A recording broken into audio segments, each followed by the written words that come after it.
നിങ്ങൾക്ക് എല്ലാവർക്കും ഊഹിക്കാനുള്ളതേ ഉള്ളൂ അല്ലേ? തീർച്ചയായിട്ടും ഊഹിക്കാനുള്ള കാര്യമേ ഉള്ളൂ. ഇപ്പോൾ തന്നെ ഇന്നിപ്പം എൻ്റെ അടുത്ത് ഇവിടെ പറയുകയുണ്ടായി, പത്തനംതിട്ടയിലുള്ള നമ്മുടെ അബാൻ ഫ്ലൈ ഓവറിൻ്റെ അവിടെ ഓട്ടോ ഓടിച്ചു എന്നുള്ളത് പറഞ്ഞു. പക്ഷെ ആ ഓട്ടോ നമ്മൾ നിർമ്മിച്ച BMC റോഡുകളിലൂടെ വന്ന് സ്റ്റേഡിയത്തിൻ്റെ, ആ കാടുമൂടി കിടക്കുന്ന സ്റ്റേഡിയത്തിൻ്റെ അവിടെ വരെ ഓടിക്കേണ്ടിയിരുന്നു. കാരണം കല്ലിട്ടെടുത്ത് 10-20 വർഷമായിട്ട് കല്ലിടുന്ന സ്റ്റേഡിയത്തിൻ്റെ അവിടെ ഓടിക്കേണ്ടിയിരുന്നു. ഒരു 3 തവണയെങ്കിലും കുറഞ്ഞത് 3-4 തവണ അവിടെ കല്ലിട്ടിട്ടുണ്ട്. അവിടെ നിന്ന് ഓടിക്കേണ്ടതായിട്ടുണ്ടായിരുന്നു.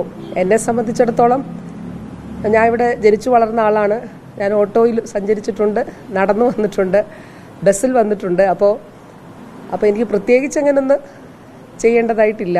പക്ഷെ അങ്ങനെ അവിടെ മാത്രമല്ല, അവിടെ കൊണ്ട് നിർത്തേണ്ടിയിരുന്നില്ല. നമ്മൾ അവിടെ നിന്ന് BMC ചെയ്ത റോഡുകളിലൂടെ കടന്നു വന്ന് നമ്മുടെ ഇൻഡോർ സ്റ്റേഡിയത്തിൻ്റെ പണിയാൻ 2 പതിറ്റാണ്ടായിട്ട് തീരുമാനിച്ച് മുന്നോട്ട് കല്ലിട്ട ഇൻഡോർ സ്റ്റേഡിയത്തിൻ്റെ അവിടെ വന്ന് കാടുമൂടി കിടക്കുന്നിടത്ത് വരെ ഓട്ടോ ഓടിക്കേണ്ടിയിരുന്നു. അപ്പോൾ ഇതാണ് അതിനുള്ള ഉത്തരം. അപ്പോൾ ഇതാണിവിടെ നടക്കുന്നത്. ഇടതുപക്ഷത്തെ സംബന്ധിച്ചിടത്തോളം ഈ തെരഞ്ഞെടുപ്പിൽ വികസനം, നമ്മുടെ ആറന്മുള നിയോജക മണ്ഡലത്തിലെ വികസന പ്രവർത്തനങ്ങൾ 10 വർഷം മുൻപുള്ള ആറന്മുള നിയോജക മണ്ഡലമല്ല ഇപ്പോഴുള്ള ആറന്മുള നിയോജക മണ്ഡലം.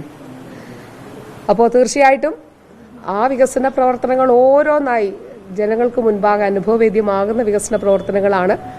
അതിന് ജനപിന്തുണയുണ്ട്. അതിന് കുടിവെള്ള പദ്ധതിയാണെങ്കിലും റോഡാണെങ്കിലും പാലമാണെങ്കിലും രാഷ്ട്രീയ കക്ഷിഭേദമന്യേ ആറന്മുളയുടെ പൊതുസമൂഹം ഇടതുപക്ഷത്തെ പിന്തുണയ്ക്കുന്നുണ്ട്. അപ്പോൾ തീർച്ചയായിട്ടും ഇടതുപക്ഷം ആത്മവിശ്വാസത്തോടെ, വർദ്ധിച്ച ആത്മവിശ്വാസത്തോടെ ഈ തെരഞ്ഞെടുപ്പിൽ പ്രവർത്തനം നടത്തുമ്പോൾ ഈ തെരഞ്ഞെടുപ്പിൻ്റെ ഫലം 2021 മികച്ച ഭൂരിപക്ഷത്തോടെ ഇടതുപക്ഷത്തിന് ആറന്മുളയിൽ വിജയമുണ്ടാകും.